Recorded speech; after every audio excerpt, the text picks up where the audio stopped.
Hollywood, California, Monday, February 1st.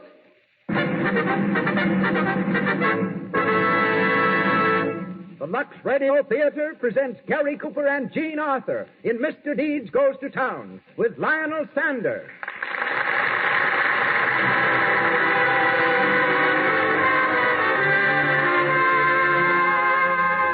Lux presents Hollywood. Tonight, the makers of Lux Flakes bring you Gary Cooper, Jean Arthur, and Lionel Sander. As special guests, Sidney Skolsky, nationally known Hollywood columnist, and Fay Gillis, noted aviatrix and foreign correspondent. Our producer, Cecil B. DeMille. Our conductor, Louis Silvers. Welcome, everyone, to Hollywood and to another hour in the Lux Radio Theatre.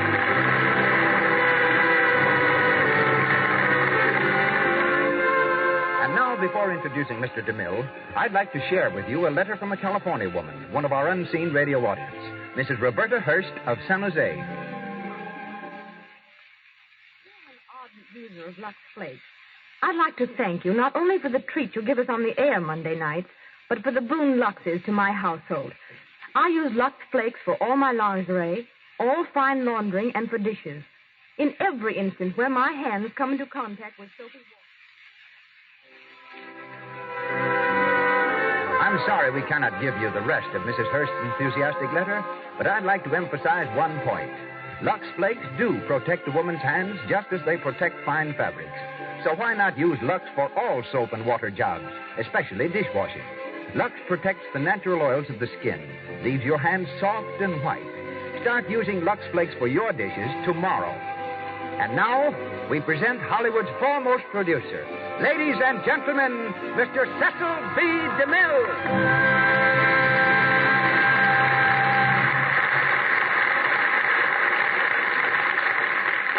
Greetings from Hollywood, ladies and gentlemen.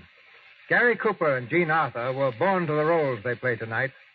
Mandrake Falls, where our play opens, might have been any one of the prairie towns Gary once called home, while the town Mr. Deeds goes to is the town Jean Arthur came from, New York. As Babe Bennett, Jean writes lines for a New York paper, while before she came to Hollywood, she delivered lines from a New York stage. Longfellow Deeds devoted his spare moments to writing greeting card poetry. And Gary also likes to use a pencil. But instead of making rhymes, he draws pictures. He confided to me that his artistry is merely a case of advanced doodling, which had its beginning when he filled in all the O's in his third-grade reader. Their work in Mr. Deeds convinced me that Mr. Cooper and Miss Arthur were definitely the stars I wanted for the roles of Wild Bill Hickok and Calamity Jane in our picture, The Plainsman. I knew that Gary, raised in a saddle, could be as western as sagebrush in the setting sun. Whatever hesitation I might have had about Jean Arthur was dispelled when I saw her practicing to snap a 15-foot bullwhip around a cowboy's wrist to make him drop a bottle. By letting her use my outstretched arm as a target, Jean had the chance to do what many stars have wanted to do, whip a director.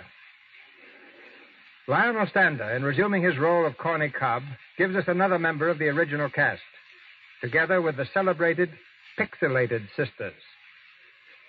Mr. Deeds has been voted the best comedy of 1936 by the New York critics, a well-deserved feather in the cap of Columbia Pictures and director Frank Capra. We've had both its brilliant author and adapter on this program, Clarence Buddington Kelland and Robert Riskin.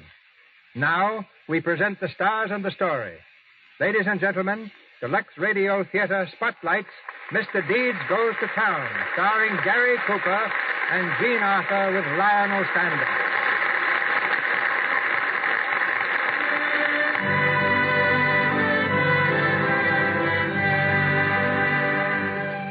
Our story begins in the little town of Mandrake Falls, population 600. On the porch of an old-fashioned frame house, two men are waiting for an answer to their knock. They're clearly out of their element here, clearly city folks. As the older man, a sharp-eyed attorney, taps his foot impatiently, the door is opened by a motherly old lady.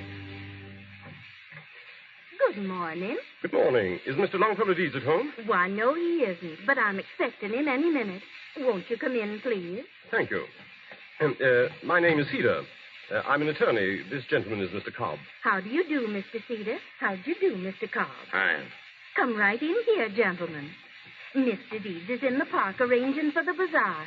They're trying to raise money for a fire engine. Sit down, gentlemen. Thank you. Are you related to Mr. Deeds? Oh, no.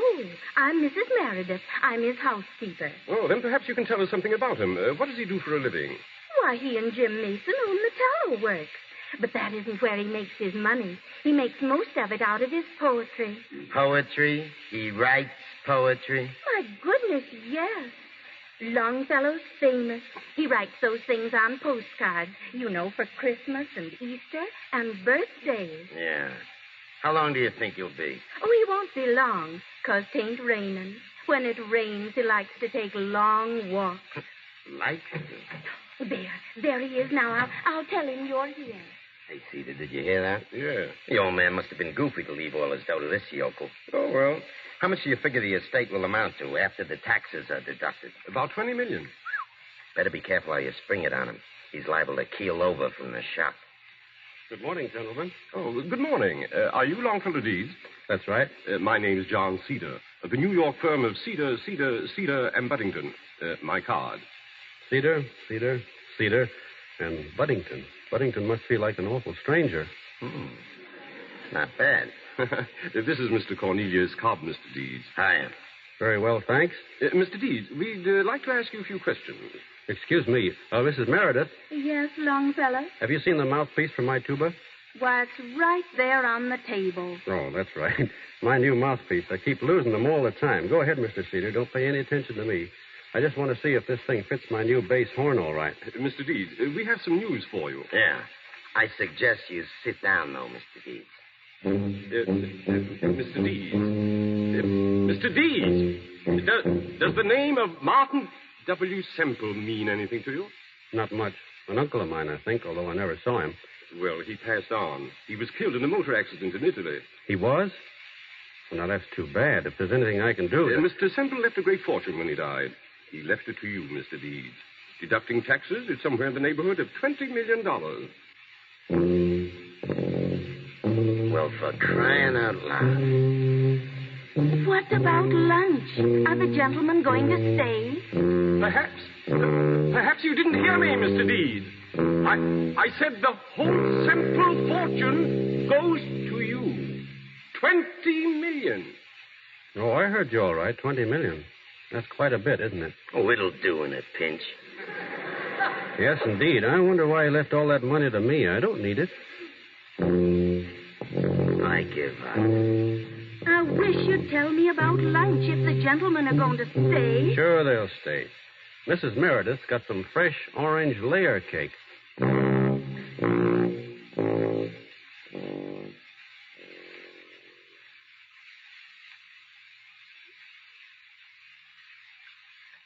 Some more coffee, Mr. Cedar? No, thanks.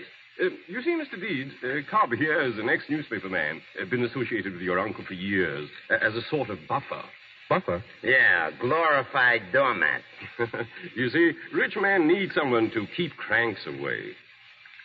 Cedar, and Buddington. It's funny, I can't think of a rhyme for Buddington. Why should you? Oh, whenever I run across a funny name, I always like to poke around for a rhyme. I've got one for Cobb. Huh? There once was a man named Cobb who kept Semple away from the mob. Came the turn of the tide, and Semple, he died. Now, poor Cobb is out of a job. Sounds like 2 weeks' notice to me. Huh?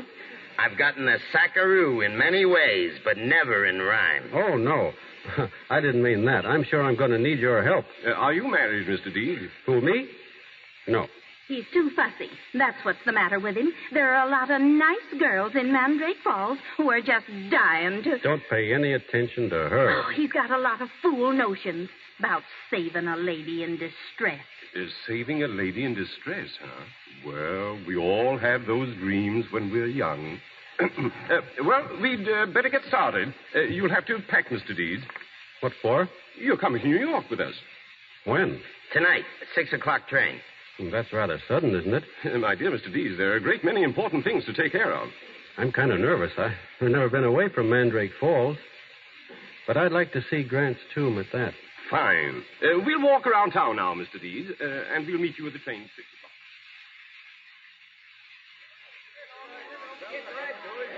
Once more now, boys, a farewell song to Longfellow Deeds, the pride of Mandrake Falls.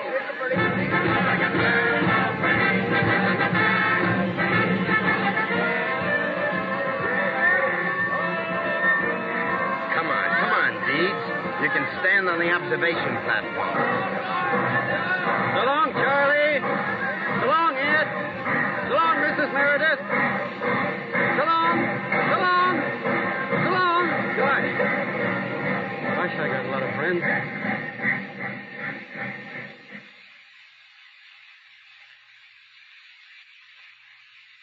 Cedar and Buddington. One moment, please. Good morning. Oh, good morning, Mr. Cedar. Mr. Buddington in? He's waiting for you in your office, Mr. Cedar. Thank you. Cedar and Buddington. Hello. I'll see if Mr. Cedar is in. Cedar, you're back? Morning, Buddington. Well, what happened? What's this fellow Deeds like? We've got nothing to worry about. He's as naive as a child. Did you get the power of attorney? No, not yet. Oh, you didn't, huh? Well, give me a chance. We only arrived this morning. John, if you don't mind my saying so, we can't afford to have... Yes, I know, Buddington. We can't afford to have the books investigated right now. But the $500,000. Goodness me, where do we go to get it? Will you stop worrying? Just relax and leave it to me. Those books will never leave this office. Well, I hope not. If they ever do, we'll all land in jail. Listen, I'm going to see Deeds this afternoon. I'll have that power of attorney the first thing in the morning. Leave it to me. I tell you, Buddington, the boy's a simpleton.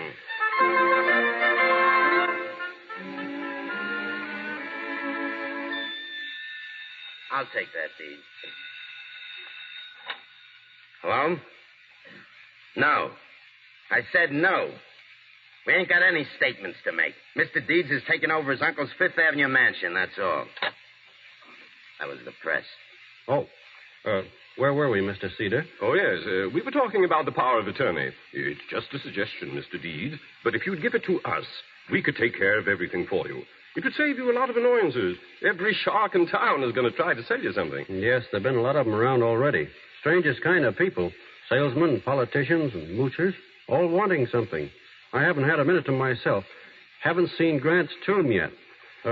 By the way, where's all the money? In a bank? No. There's approximately $1.5 million in cash. The accountants are working on the books now. Be ready in several weeks. It sounds complicated. Oh, yes. That's why I suggested you're letting us take care of it. A rich man should unburden himself. You mean besides wanting to be my lawyer, you also want to handle my investments? Why, yes. Well, outside of your regular fee, how much extra would it cost? Oh, nothing. No extra charge. No charge. But there'd be a lot of extra work, wouldn't there? Oh, it's an added service a firm like Cedar and Buddington usually donates. Funny thing, I haven't been able to think of a rhyme for Buddington yet. Neither have I. Mr. Deeds, Listen. A fire engine. Hey, I gotta see it.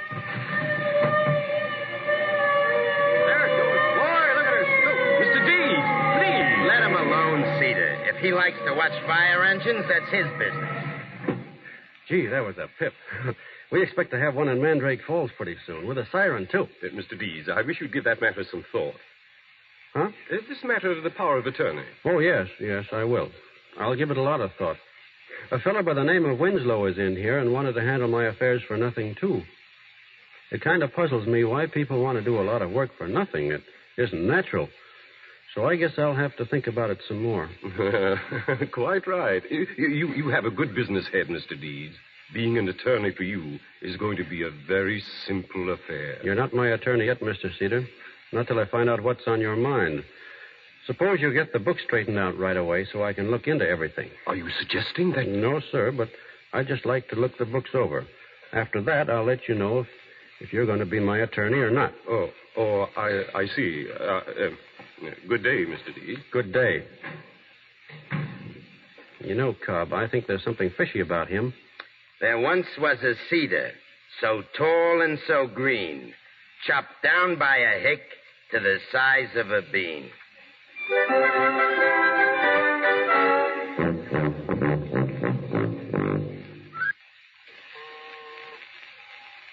New York Evening Mail. Hello? New York Evening Mail. Mr. McGowan? One moment. I'll connect you. Hello? New York Evening Mail.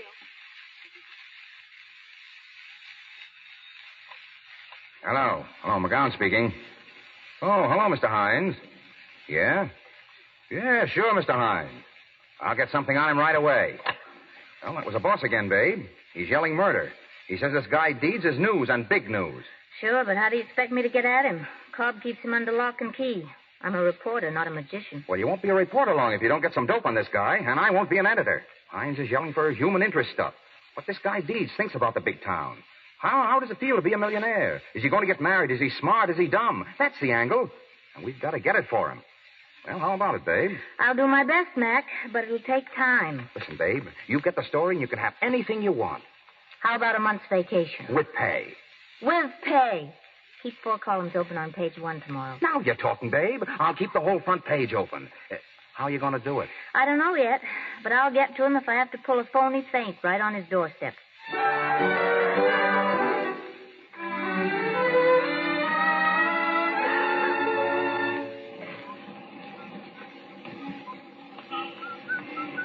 Hey, what's the matter here? Are you hurt, miss? Oh. Here, let me help you up. I must have fainted on the steps. I sat down for a moment and... I'm sorry. Can I help you? No, thank you. I'm all right. Well, this is my house. I'd like to... Oh, no, really. I'm all right. What happened? Well, I guess I walked too much. Been looking for a job all day. I found one, too. I start tomorrow. Oh, you've been very kind.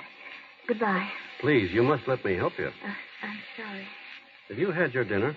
Dinner? Why, isn't that funny? I forgot to eat. Forgot? Oh, yes, I do that lots of times. I just get to thinking about something and I forget. Well, look. I'm going to a place called Tulio's, and I think you better come along, too.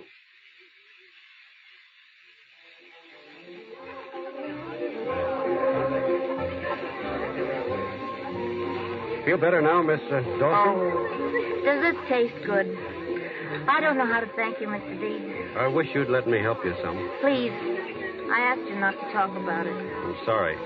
You know, you're the first person I've met in New York who didn't want something.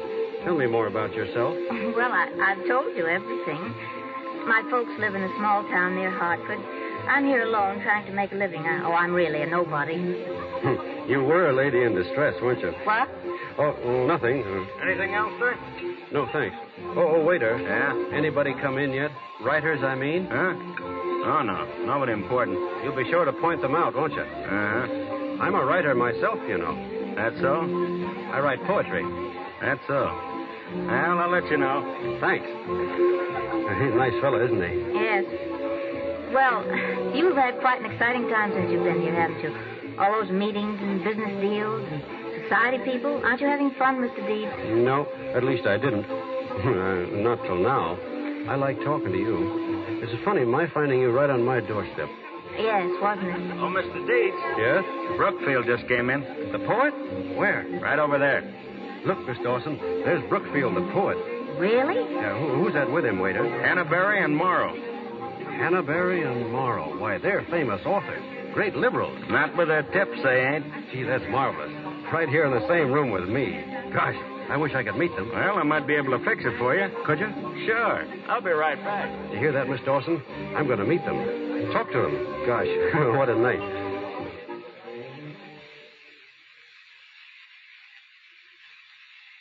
Mr. Deeds. Mr. Deeds, wake up, sir. It's late. Shut it off. Shut that alarm off. Yes, sir. It's very late, sir. 11 o'clock. In the morning? Yes, sir. You're my butler, aren't you? Yes, sir. I just wanted to make sure. If you permit me to say so, sir, you were out on quite a party last night. Was I? Oh, yeah. My head feels like it. Has Miss Dawson phoned? No, sir. She was a lady in distress, Walter. But she wouldn't let me help her. She's got pride. I like that. Deeds. Oh, hello, Cobb. I got to speak to you right away. Get some coffee, will you please, Walter? Very good, sir. Now, listen. Where were you last night? Why, I met a young lady, Miss Dawson. Went to Tulio's. Did you sock somebody there? A poet? Yes, a fellow named Brookfield. Why? Why? Well, I thought I'd better teach him some manners. You see, he invited me over to his table, but after I got there, I found out he only wanted to make fun of me. So you up and socked him? Not very hard. He said some things in front of Miss Dawson that I didn't like. Go on. After you socked him, what happened then? Well, another writer there, he was in the same party. He congratulated me. He said Brookfield should have been socked long ago. Well, this other writer, he invited me out to see the town, so we went. Yeah. And then what happened? Well, it's a little hazy after that. Well, take a look at the newspapers. They ought to refresh your memory. Look, Cinderella Man on spree. Punches literary light at Tulio's. Shows big city how to cut up. Holds up traffic at 3 a.m. feeding donuts to horses. Cinderella Man. What do they want to call me that for? They'd call you anything if you give them half a chance. They got you down for a sap. I think I'll go down and punch the editor on the nose. No, you don't. Listen, get this clear. Punching people is not the solution to anything. Sometimes it's the only solution. Not editors. Take my word for it. Not editors. But what about this Cinderella Man? That's my job. I'll keep that stuff out of the papers if you'll help me. But I can't do anything if you go around talking to people. Please, will you promise me to be careful from now on? Yes. I guess I'll have to. Thanks. If you feel the building rock, it'll be me blasting into this editor. Oh, excuse me, Mr. Cobb. Your coffee, Mr. Deeds. Thanks. You know, Cobb's right, Walter. I mustn't talk to anybody. Miss Dawson just called, sir. Who? Miss Dawson? She's on the phone now, sir. Fine, I'll talk to her. Hand me the phone, quick. And remember, Walter, I've got to play safe. She's the only one I'm going to talk to from now on.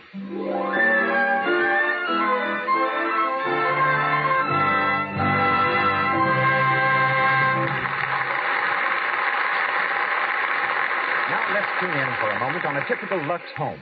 Mrs. Ellison and her 16-year-old daughter have been listening to our play. Wouldn't it be wonderful, Mother, if someone left us a lot of money like they did to Mr. Deeds? What would you do with it, Betty? Buy heaps of new clothes, for one thing, and dozens of new undies. Those lovely French handmade ones with lace. And, now, child, you have plenty of pretty clothes. And nice undies as it is. Oh, but, Mums, I haven't. Why, even those new slips I got for Christmas look sort of run down now. That, my dear, is your own fault. How often have I told you to take care of your underthings? Wash them every night with Lux Flakes. Mine stay new-looking for months, even years, thanks to Lux. Mrs. Ellison is right. Gentle Lux Flakes do keep your silk things new-looking far longer. They make your lingerie really clean without hurting colors or fabrics. Things not only wear longer when luxed regularly, but you'll be delighted at how sweet and fresh they are. So why not play safe and be thrifty, too? Get the habit of dipping your underthings into Lux Flakes Gentle Suds after each wearing. Start tonight. And once again, Mr. DeMille. Mr. Deeds Goes to Town, starring Gary Cooper and Jean Arthur with Lionel Stander.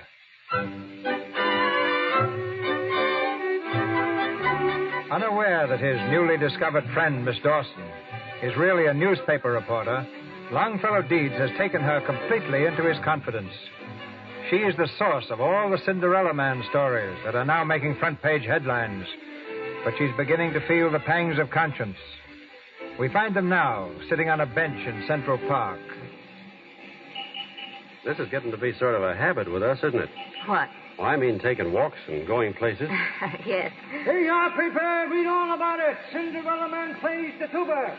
To give reception to society. Read all about it. Cinderella Man... There they go again. Cinderella Man. Does it hurt you so very much? I don't know. I've tried not to worry about it. They'll write those articles till they get tired. Only, I don't understand. Why do people have to go around hurting each other? Why don't they try liking each other for a change? You know, you said something when you met me, something I've thought about a great deal. What's that? You said I was a lady in distress. Oh, that. What did you mean by that? Oh, nothing.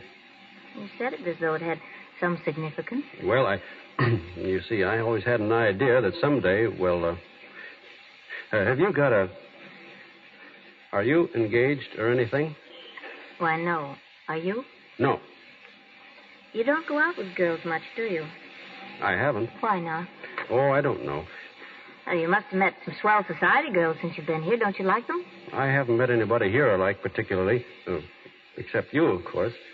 Last night after I left you, I was walking along, and looking at the tall buildings and got to thinking. They created a lot of grand palaces here, but they didn't create any noblemen to put in them. I'd rather have Mandrake Falls. I'm from a small town, too, you know. Really? Probably as small as Mandrake Falls. Gosh, what do you know about that? Oh, it's a beautiful little town, too. Row of poplar trees right along Main Street. Always smelled as if it just had a bath. I've often thought about going back. Have you? Oh, yes. I used to have a lot of fun there. When I was a little girl, I used to love to go fishing with my father. He was something like you, my father was. He played in the town band, too. He did? What did he play? The drums. Taught me to play some. He did? Yeah. I can accompany myself to Swanee River. Would you like to hear me? Sure. Well, wait till I find a couple of sticks. Well, here's one. All right, this bench will have to do as a drum. Way down upon the Swanee River, far, far away. There's where my heart is going ever. There's where the old folks stay. Gee, that's swell. Now, you do it again, and I'll sing humoresque. All right. Way down upon the Swanee River, far, far away. There's where my heart is going ever. There's where the old folks stay. Hey, there's a fire. Here comes the engine. Hey. Boy, you're good at chair. Say, will you do me a favor? Sure, what? Wait here for me. I want to catch that engine and see how they do it. I'll be right back.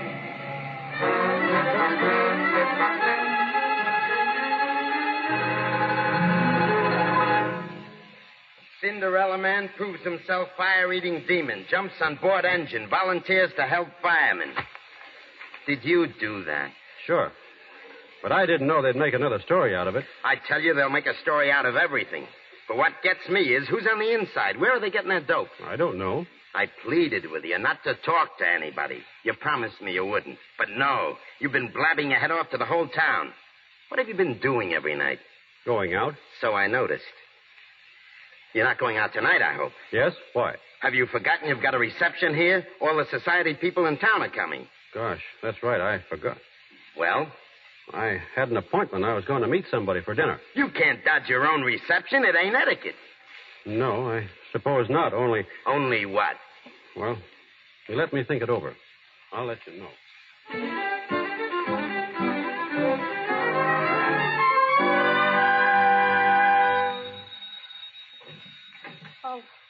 Oh, it's you, Mr. Deeds. Hello. Can I come in? Of course. Oh, I didn't expect to see you this evening. I didn't think you could get away with your reception and everything. Oh, I wouldn't let them stop me from seeing you. I threw them out of the house. You threw them out? You mean bodily? Yes. They got on my nerves, so I threw them out. Well, I guess that'll be in the paper tomorrow. Something else for them to laugh at. Yes, I suppose it'll have to be in the papers. I don't mind, though. I had too much fun doing it. Sit down. Thanks. I can't stay long, though. It's pretty late. It's all right.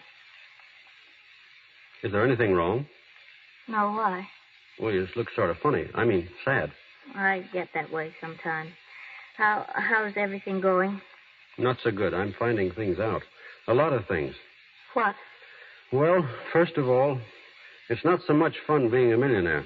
I wouldn't mind if they'd let me alone, but you know how it is. Yes. Well, I once had an idea I could do something with the money. Some good, I mean. But to keep me so busy here, I didn't get to figure anything out. I guess I'll think of something when I get home. Oh, you're going home? Well, a man ought to know where he fits in. I just don't seem to fit in around here.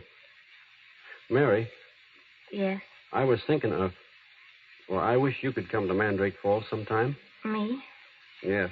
You know, within a couple of miles of my house, you can find nearly every kind of tree and bush and flower in the world. I used to spend hours in the woods just hiking around. It was wonderful. I generally take a girl with me. A girl? No, not a real one. I'd make one up, just to have somebody to talk to. She was beautiful, too. I always knew that someday I'd meet her. Mary... Oh, wait a minute. You said you'd found things out. Oh, so have I. This town gets you somehow. It makes you coarse, unfeeling. It's done it to me. You? Listen, dear. Don't let anybody hurt you anymore. They can't. You're too real. And you go back to Mandrake Falls. You belong there. These stories about you will stop. They'll stop right now. Mary. Yes. Remember that poem I told you about? The one I was writing about you? Well, it's finished. Would you like to read it? Of course. It's to you. But you don't have to say anything after you read it. You can tell me tomorrow what you think. I tramped the earth with hopeless feet, searching in vain for a glimpse of you. Then heaven thrust you at my very feet, a lovely angel, too lovely to woo. My dream has been answered, but my life's just as bleak. I'm handcuffed and speechless in your presence divine. For my heart longs to cry out, if it only could speak. I love you, my angel. Be mine. Be mine. You don't have to say anything now, Mary. I'll wait to hear from you tomorrow. Yes, tomorrow. Good night, Mary. Good night.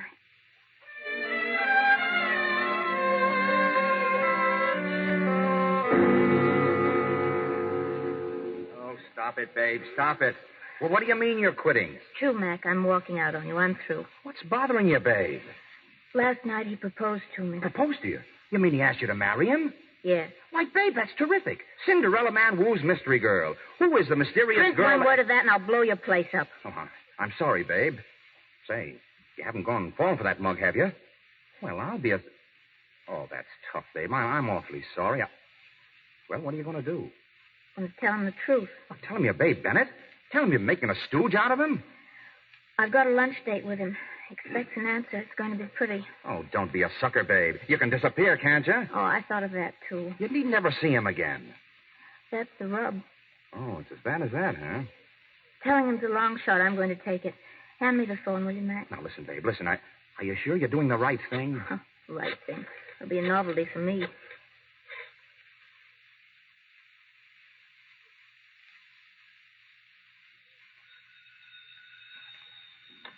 Hello? Oh, good morning, Miss Dawson. No, Mr. Deeds is not here just now. Yes? I'll tell him. Not at all. Good morning, Walter. Oh, Mr. Deeds. Has Miss Dawson called yet, Walter? Yes, sir. She was just on the phone, sir. Is she coming for lunch? She didn't say, sir. She'll call later. Oh, here you are. Hello, Cobb. I want to speak to you. Sure. I don't mind you making a sucker out of yourself, but you made one out of me, too. Huh? I finally had sense enough to have you followed last night. Who's that girl you've been running around with? Why, she's Mary Dawson. Mary Dawson, huh? Mary Dawson, my eye. She's Babe Bennett. Babe Bennett? Yeah, she's the star reporter on the Mail. And every time you opened your kisser, you were giving her another story. That's the dame that slapped the moniker on you, Cinderella Man. You've been making love to a double dose of cyanide. Shut up. Get me the newspaper on the phone. Sure. Hello? Give me Wall, 70689. Yeah. Now you'll see. Hello? Evening Mail? I want to speak to Babe Bennett. Yeah. Hello? Miss Bennett? Hold on a minute. Here, take it. Hello? Is that you, Mary? Well, this is Longfellow Deeds. Mary, I want you to tell me something. Are you the one who's been writing those articles about me? I see. No bother. There's nothing to explain. Goodbye. Well, was I right or wrong? She said she was going to tell me today. It's too late now. What are you going to do? I'm going home. Home? But what about the estate? You can't just walk off and leave everything like that. What's going to happen? I don't care what happens. I never wanted the money. You can give it away. For all I care, give it to the people that need it. It never did me any good. Just a lot of trouble and pain. I don't want it. I'm going back home where I belong.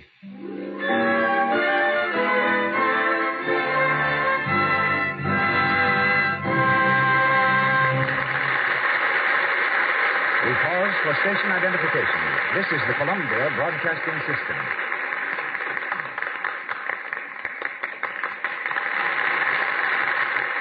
KNX, Los Angeles, the voice of Hollywood. In a few moments, we'll resume Mr. Deeds Goes to Town, starring Gary Cooper in the title role and Jean Arthur as the reporter. We hear now from another lady of the press, Fay Gillis. Miss Gillis fell rather than rose to fame. One of the best-known ladybirds in America, she became the first woman member of the Caterpillar Club, whose ranks are composed solely of those who have saved their lives by parachute jumps from aeroplanes.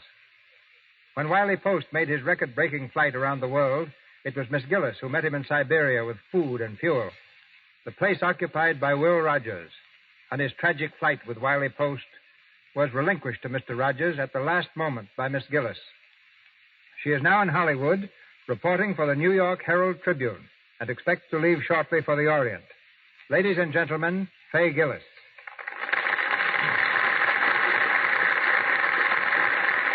Thank you, Mr. DeMille. Becoming a member of the Caterpillar Club, Miss Gillis, must have been a very exalting experience. On the contrary, it was decidedly a come-down. I still think flying is the safest means of transportation and use commercial planes whenever I can. But I've had to give up private flying temporarily because it's too much of a luxury. Oh. Which do you consider the most important syllable of luxury? Lux, of course. Ah. And I'll never give that up. In fact, I carry it with me wherever I go, though it's hardly necessary anymore, for I find it everywhere, from Vladivostok to Pambanok and Java. By the way, here's another use for Lux Flakes, washing leopards. I've had my pet leopard Snooks ever since she was a little bundle of fur caught in the African jungle, and she's with me now in Hollywood. Snooks has the most beautiful coat you ever saw. There's a reason. Since babyhood, she's had a bath twice a month with Lux Flakes and loves it. Trying to put Lux on the spot, huh? Faye, you must find Hollywood rather dull after reporting wars, coronations, and other exciting events. Why, no. When my feet start itching, I can take a trip around the world by touring the studios. I can visit Tibet on the Columbia lot, where Harry Cohen has erected spectacular Shangri-La for Lost Horizon, the magnificent new film directed by Frank Capra, who also directed the screen version of tonight's play, Mr. Deeds. I can visit Naples on the set of Dodsworth, India and Afghanistan in Shirley Temple's new film, Wee Willie Winkie, Berlin in The Road Back, Westminster Abbey in The Prince and the Pauper, Dublin in The Plough and the Stars, and China in The Good Earth. And now, thanks very much, Mr. DeMille. I'll be seeing you at Paramount before long, slinking through the bayous of Louisiana with Lafitte, the buccaneer. Good night, Globetrotter. Mr. Deeds Goes to Town, starring Gary Cooper and Jean Arthur with Lionel Stander.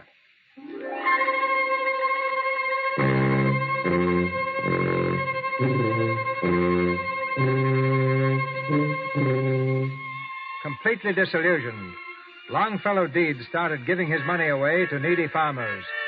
But Mr. Cedar, acting for some distant relative of Old Simple's, immediately entered a charge of insanity. Deeds, confined to the county hospital for observation, refused to speak or enter any defense.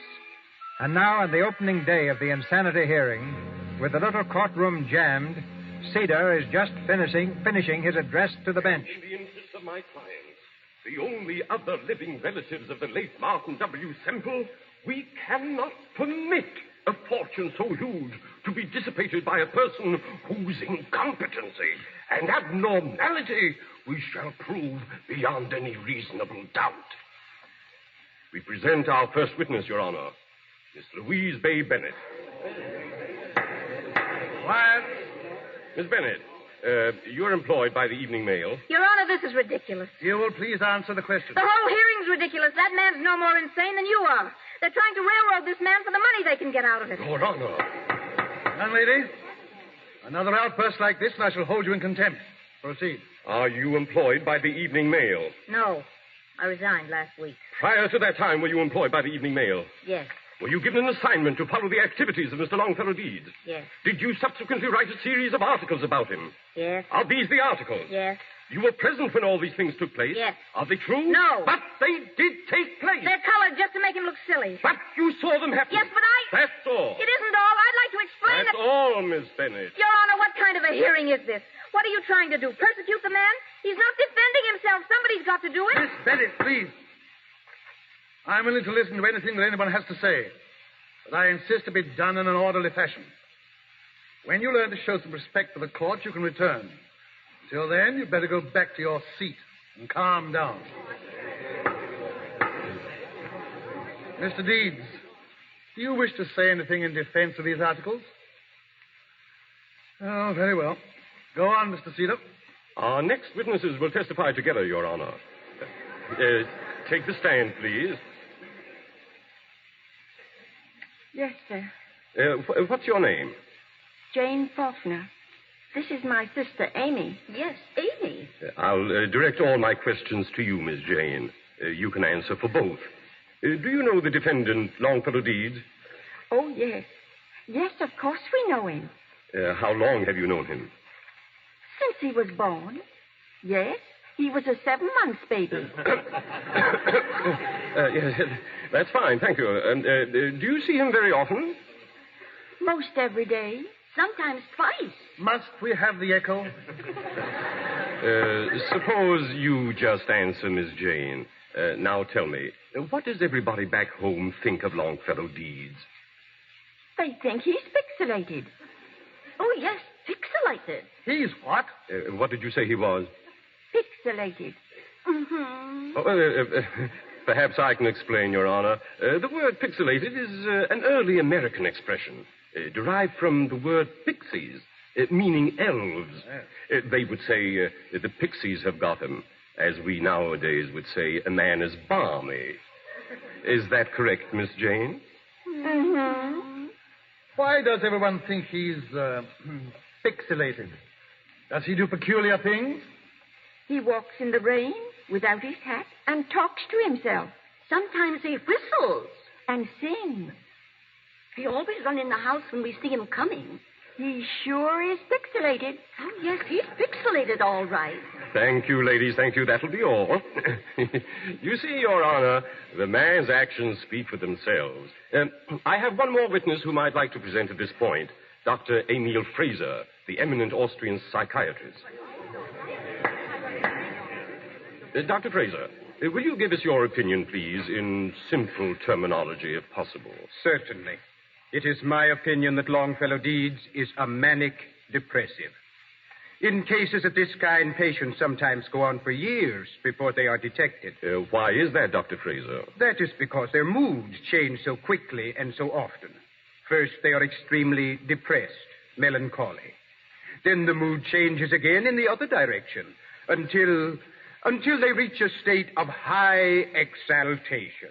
Here, everything is fine. Here, the world is beautiful. How would you say, Dr. Fraser, that this applies to Mr. Deeds? The symptoms are obvious.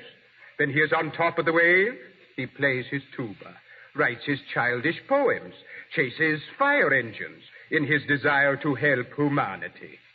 This is contrasted with his present mood, which is so low that even the instinct for self-preservation is lacking.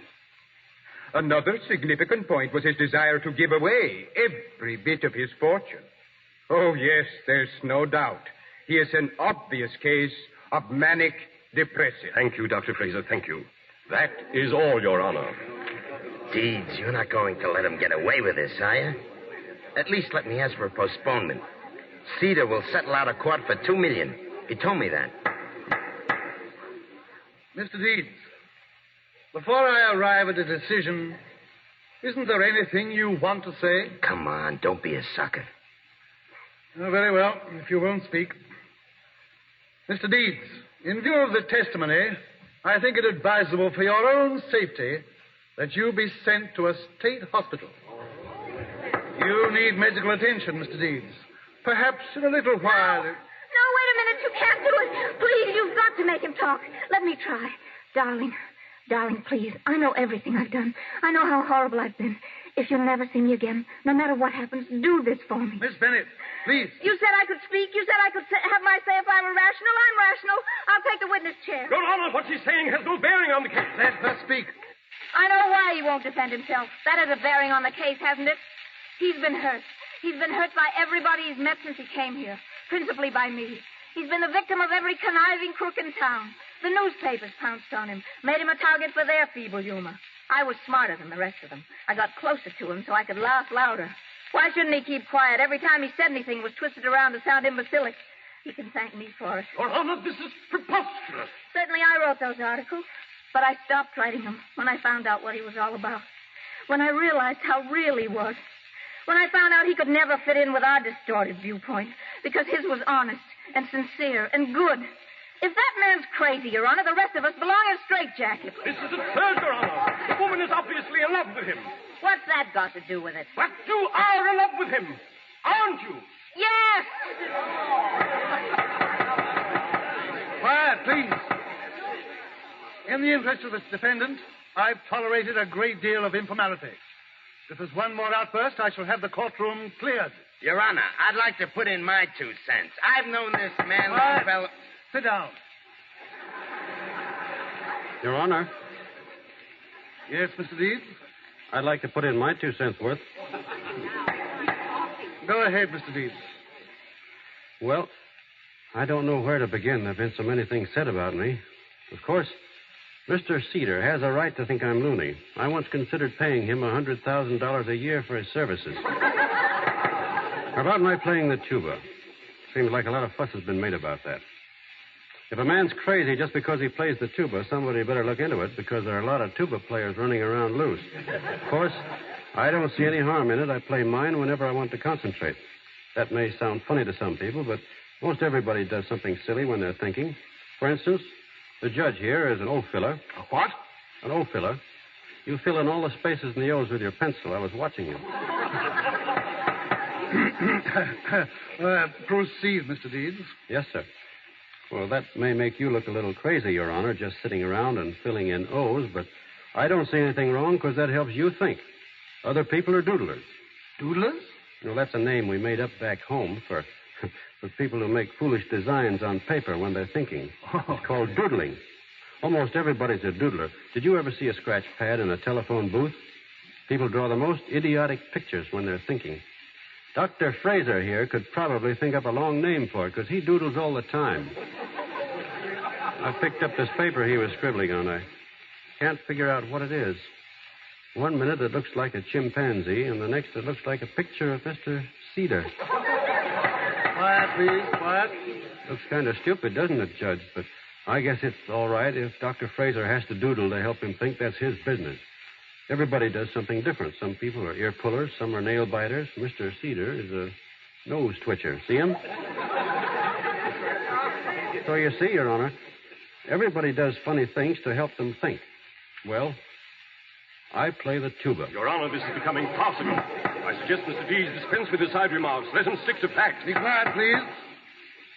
Go on, Mr. Deeds. Now, about the Faulkner sisters. That's funny. I mean, about Mr. Cedar going all the way to Mandrake Falls to bring them here. Do you mind if I talk to them? Not at all. Jane, who owns the house you live in? Why, you do, Longfellow. Yes, you own it. Do you pay any rent? No, we don't pay any rent. Good heavens, no. We never pay rent. Are you happy there? Oh, yes. Yes, indeed. Now, a little while ago, you said I was pixelated. Do you still think so? Oh, yes.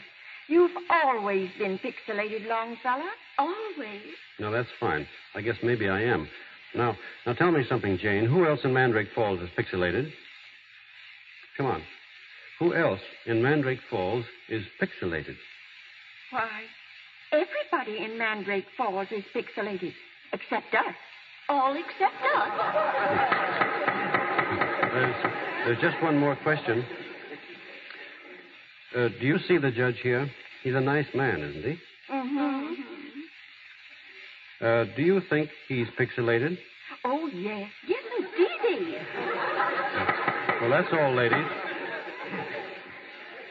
You haven't touched on the most important thing, Mr. Deeds. This rather fantastic plan of yours to want to give away your entire fortune is, to say the least, most uncommon. Well, I was getting to that, Your Honor, of course. I don't know why all this hullabaloo has been raised about my giving the money away. The plain fact is I don't want it. I never earned it, and so far it's brought me nothing but hard luck. Now, my idea was very simple. I was going to give each farmer who needed help 10 acres of land, a horse, a cow, and some seed. And if they work the farm for 3 years, it's theirs. Now, if that's crazy, maybe I ought to be sent to an institution, but I don't think it is. And what's more, Mr. Cedar doesn't either. Right before the hearing started, he offered to call the whole thing off if I made a settlement with him for $2 million. So you see, he wouldn't think I was crazy if he got paid off. It's a lie. Mr. Deeds is drawing on his warped imagination. You will please permit Mr. Deeds to finish? Anything else, Mr. Deeds? No. Yes. There's one thing more I'd like to get off my chest before I finish. Go ahead, Mr. Deeds. Thank you. Mr. Cedar, I've tried to teach a few people some manners here lately. You're next. Don't sock him, Deeds. Don't.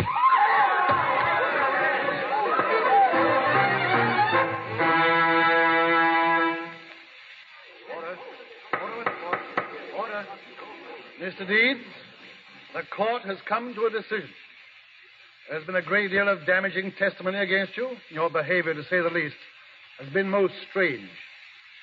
But in my opinion, you are not only sane, but you are the sanest man that ever walked into this courtroom. Oh,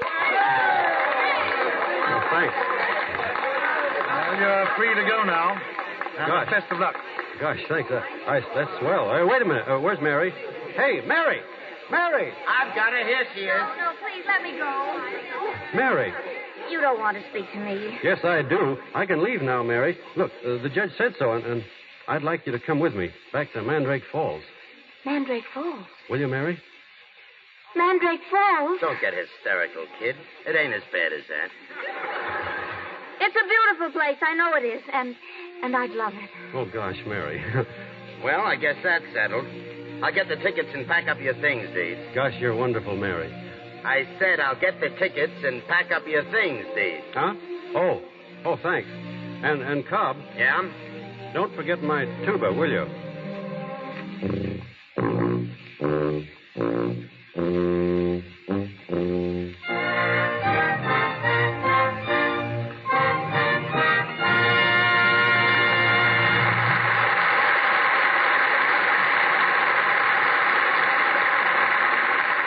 Mr. Deeds has gone to town, but there'll be a word or two a little later from Gary Cooper and Jean Arthur. We in Hollywood respect Sidney Skolsky for a wit as sharp as his pencil, for his persistence in turning up news and turning down the merely sensational, and for his willingness to hold back a story if printing it would hold back someone's career. Sid and I have flung many a scorching syllable at each other, but this Broadway bantam who keeps his finger on the Hollywood pulse for the New York Daily News is always ahead of the headlines. Ladies and gentlemen, Mr. Skolsky goes to town. Well, DeMille, here I am again. I watched you work the last time you were here, and I'd like to ask you a question. What is a columnist? That's a little difficult. Columnists are born, not made. You're the perfect size for a columnist. You're just tall enough to reach the keyhole. I like that line even when I used it. You columnists know everything, don't you? I know enough to know that while peeping through keyholes, I have observed the wardrobe departments in all leading Hollywood studios using Lux Flakes to wash the silk stockings of the movie actresses. Very nice, Skolsky. If you'll answer my question, what is a columnist, I'll let you get on with your specialty. All right. A columnist is the only person who is minding his own business when he is minding your business. Good enough, Mr. Skolsky. Now, go to town. I hope I don't have any detours. Hollywood is a place where Carol Lombard doesn't close her dressing room door, where Myrna Loy, while waiting on the set to play a sophisticated lady, knits. It's a town where a producer, advised to take a trip around the world, said, "No, there are plenty of other places I'd rather see first." It's a town where a sign on the road to Gene Harlow's house reads, "Danger, curves ahead." Where Harpo Marx declared that he wanted to keep his marriage a secret until after the divorce. But don't get me wrong, I love Hollywood. Hollywood is a place where the billboards read, "Garbo loves Taylor." But Greta would like you to know that they should read, "Taylor loves Garbo." It's a town where Grace Moore stands in an evening gown and cooks, where a person whispering a secret says, "I'll tell you this if you promise to let it go further." Where Simone likes the gags about her name and gave her boyfriend, John Swope, a watch inscribed to Swope Swope. Where James K. McGinnis, when invited to dinner by an actor he didn't like, answered, I'd like to go, but I have a previous engagement, which I will arrange as soon as possible. But don't get me wrong, I love Hollywood. Hollywood is a place where Ginger Rogers, after dancing all day with Fred Astaire, goes dancing at the Trocadero with James Stewart for fun. It's a town where Jack McGowan sits on a permanent New York street at Metro and wishes he were in California. It's a town where Joseph von Sternberg presses a button in his house and creates the effect of rain beating on the roof. Where a Hollywood biggie complained to his wife saying, I work for you, I slave for you, and what do I get? Nothing but thanks, thanks, thanks. But don't get me wrong, I love Hollywood. Hollywood is a place where Joan Crawford always has a favorite dish for every guest at dinner, where William Powell, the thin man, hates detective stories. It's a town where a bank on Hollywood Boulevard advertised picture night and gave away a 7-reel film with every deposit. It's a town where Billy Rose, on his way to stage the Texas Centennial, declared, boys, I'm going to make Texas the biggest state in the Union. Where Ernst Lubitsch said to a group of writers, now what this scenario needs is a scene with a typical Lubitsch touch. Got any suggestions? But don't get me wrong, I love Hollywood. Hollywood is a place where Mary Astor sat in the Brown Derby gaping at a tourist, where the Earl of Warwick was suggested for the role of an earl in Parnell, but was turned down because he wasn't the type. It's a town where you can wear a Palm Beach suit with woolen underwear, where Robert Taylor's landlady reduced his rent because she wanted Robert Taylor in the house, where Groucho Marx, on meeting an actress, said, I never forget a face, but I'm going to make an exception in your case. But don't get me wrong, I love Hollywood. Thanks. Good night. Good night, Mr. Skulski. Once more, our stars. Ladies and gentlemen, Gary Cooper and Jean Arthur. This has been great, and I've had a swell time. Not at all, Gary. The pleasure's been mine. In case you don't know it, you're talking in rhyme. Maybe that's just what this interview needs. It must be the spirit of Longfellow Deeds. Excuse me for breaking the meter, Mr. DeMille, but this program doesn't need a thing, not even that elegant poetry. As one of your most loyal Monday nighters, I think the Lux Radio Theatre is one of the finest contributions that's ever come from Hollywood. Mr. DeMille, this is the first time the three of us have been together since we made The Plainsman. The fade out on The Plainsman. What have you been doing? Well, I'm preparing to film The Buccaneer, the story of Jean Lafitte. How about playing that pirate for me, Gary, if you're free? Well, there's nothing I'd like better. I've been getting my sea legs now, playing in Souls at Sea, but I see Mr. Ruick approaching, so it must be time for me to get along. Thanks for this opportunity to appear again on what I think is the air's #1 program. Good night. Good night, Mr. DeMille. Good night, Wild Bill. Good night, Calamity Jane. Ladies and gentlemen, this is your announcer, Melville Ruick. Before Mr. DeMille tells us of next week's play and stars, may I say that Mr. Cooper and Mr. DeMille appeared through courtesy of Paramount Pictures, Mr. Stander, Columbia Pictures, and Mr. Silver's 20th Century Fox, where he was in charge of music for the new film On the Avenue. And now, Mr. DeMille. Next Monday night, the Lux Radio Theatre brings you a story of love behind a throne. A story that starts in New York through the chance meeting of a young American with a strange and beautiful girl, then crosses the Atlantic to a tottering kingdom torn with revolt. Graustark, a tense drama of romance and royalty, starring Jean Raymond and Anna Sten with James Gleason.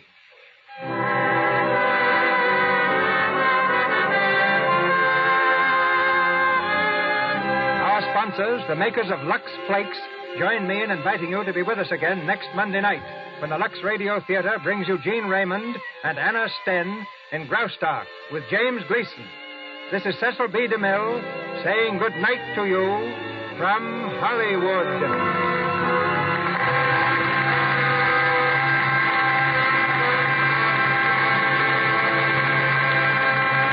This is the Columbia Broadcasting System. I'm Jeffrey Lyons. I hope you enjoyed AMC's Lux Radio Theatre presentation of Mr. Deeds Goes to Town, starring Gary Cooper, Jean Arthur, and Lionel Stander, originally broadcast over CBS Radio February 1st, 1937.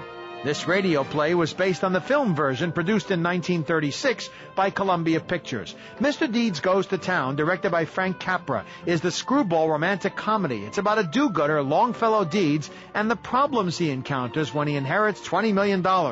Desiring to give some of his inheritance away to charity, Deeds encounters cynical, heartless people along the way, eventually winning over hardened newspaper reporter B.B. Bennett, portrayed by Jean Arthur. Now, the film received 5 major Academy Award nominations, including Best Picture, Best Actor for Gary Cooper, Best Screenplay for Robert Riskin, Best Sound Recording, and Best Director for Frank Capra. Capra, in fact, won his second Oscar for Deeds following his initial victory for It Happened One Night in 1934. Ultimately, he would win 3 Academy Awards for direction. The film helped make co-star Jean Arthur a prominent leading lady for the rest of the decade and into the 1940s.